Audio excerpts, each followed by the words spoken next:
Well, hello there and welcome. My name is Brittany, and today we're exploring consensual non-consent fantasies. First, looking at some statistics to help you feel a little bit more comfortable knowing that you are not alone if you have this fantasy, and then also to look at it through an archetypal framework so you can understand the personality and these very demanding feeling tones that are festering within the imaginal plane. Okay, so let's get into the statistics starting out. A Journal of Sex Research study found that 62% of women surveyed reported rape fantasy at least once.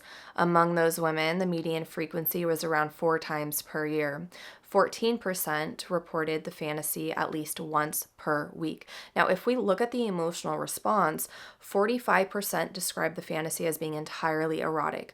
46% said that it was both erotic and aversive, and only 9% described it as entirely aversive, meaning they were completely repelled by this fantasy. Now, what I'm about to share with you may be a little disappointing. I was disappointed. So, this study was done in 2009. It was done in 2009 with 355 female undergraduates.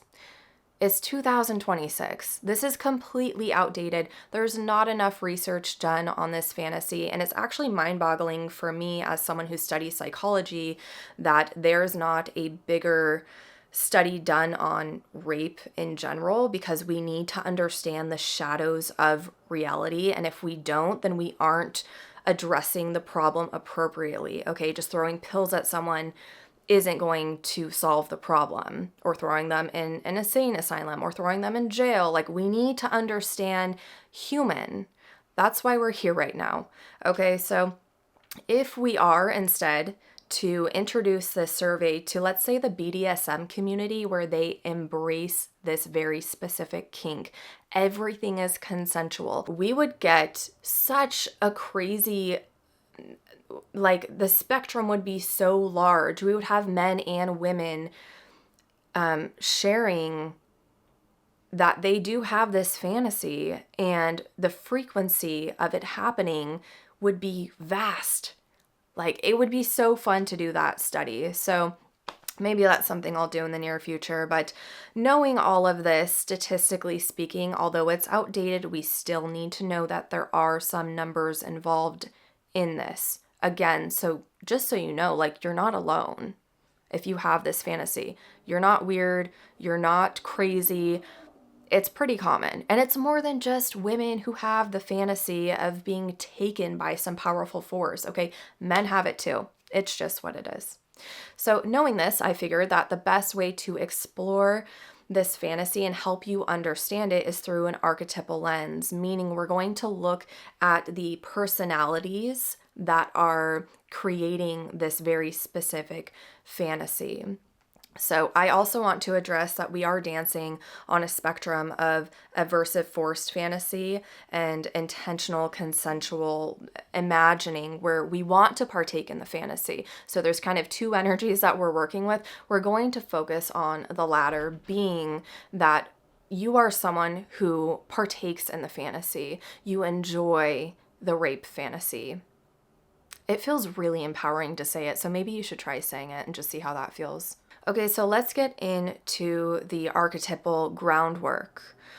Rape fantasies entail a hunter and the prey. Let's look at the prey.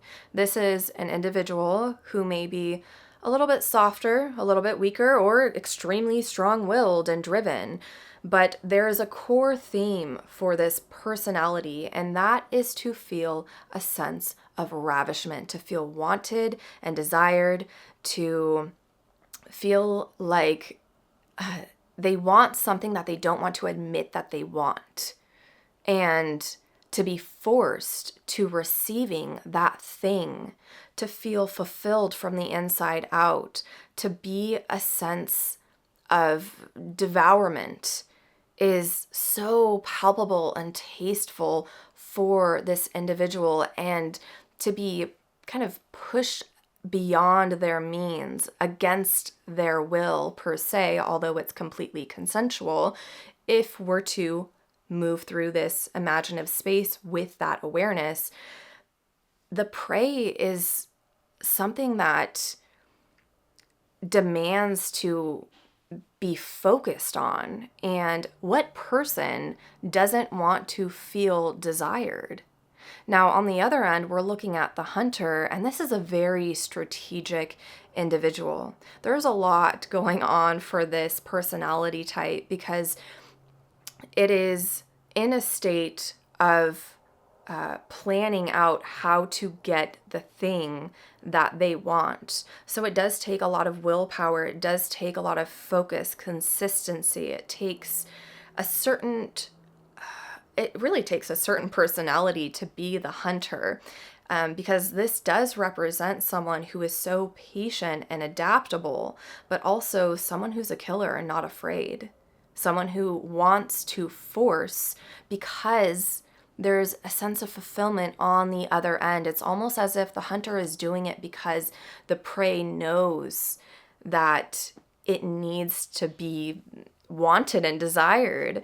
It's just so fascinating when we can look at this through an archetypal lens. Now, if we're to identify the hunter archetype, this represents primal instincts of survival, dominance, purposeful drive.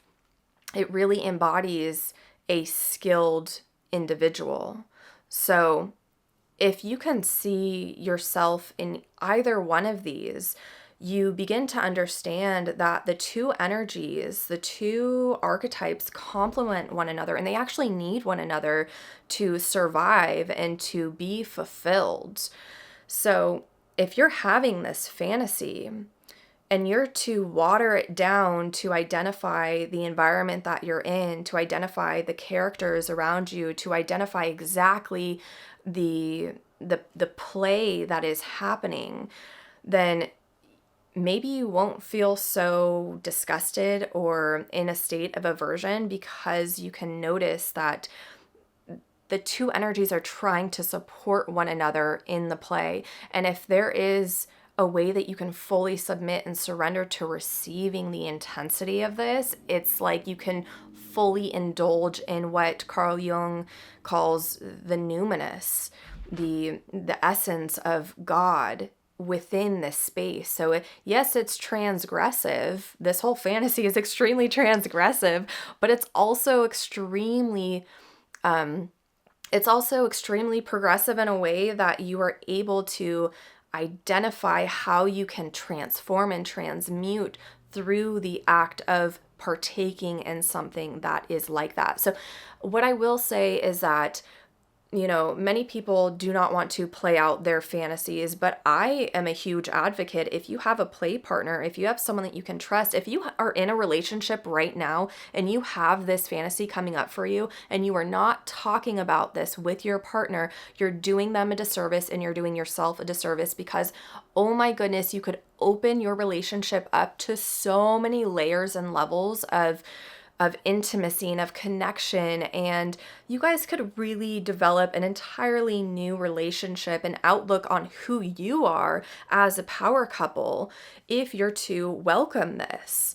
So I'm going to leave this here.